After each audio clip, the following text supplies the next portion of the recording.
దేశంలోనే తొలిసారిగా తల్లి బిడ్డల భద్రత ఆరోగ్య సంక్షేమాన్ని దృష్టిలో ఉంచుకొని అత్యాధునిక వాహనాలను కూటమి ప్రభుత్వం అందుబాటులోకి తీసుకొస్తోంది. సీఎం చంద్రబాబు ఆదేశాలతో రూపురేఖలు బ్రాండింగ్ను ఖరారు చేశారు.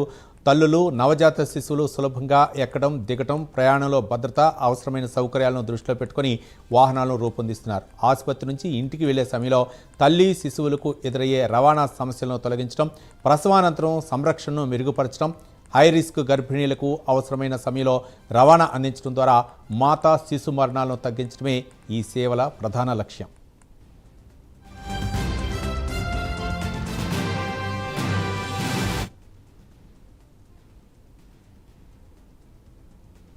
కొత్త వాహనాల ప్రారంభ కార్యక్రమం రేపు నరసరావుపేటలో జరగనుంది. రాష్ట్ర వైద్య ఆరోగ్య శాఖ మంత్రి సత్యకుమార్ యాదవ్ నూతన వాహన సేవలను ప్రారంభించనున్నారు.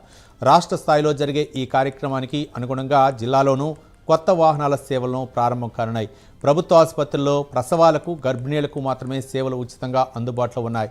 మాతా శిశు మరణాలు తగ్గించేందుకు ఈ సేవలు ఉపయోగపడతాయని వైద్య శాఖ తెలిపింది.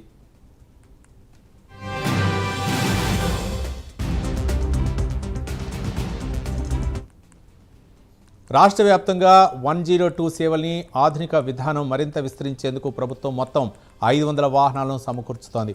తొలి దశలో 300 వాహనాలను అందుబాటులోకి తీసుకొస్తున్నారు. మిగిలిన 200 వాహనాలను త్వరలో అందుబాటులోకి రానున్నాయి.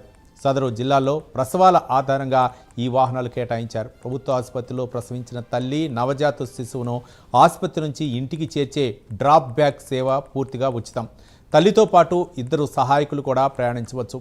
అధిక ప్రమాద గర్భిణీలు, తీవ్ర రక్తహీనతో రక్త మార్పిడి అవసరమైన గర్భిణీలకు ప్రత్యేక పికప్ డ్రాప్ బ్యాక్ సేవలు అందిస్తారు.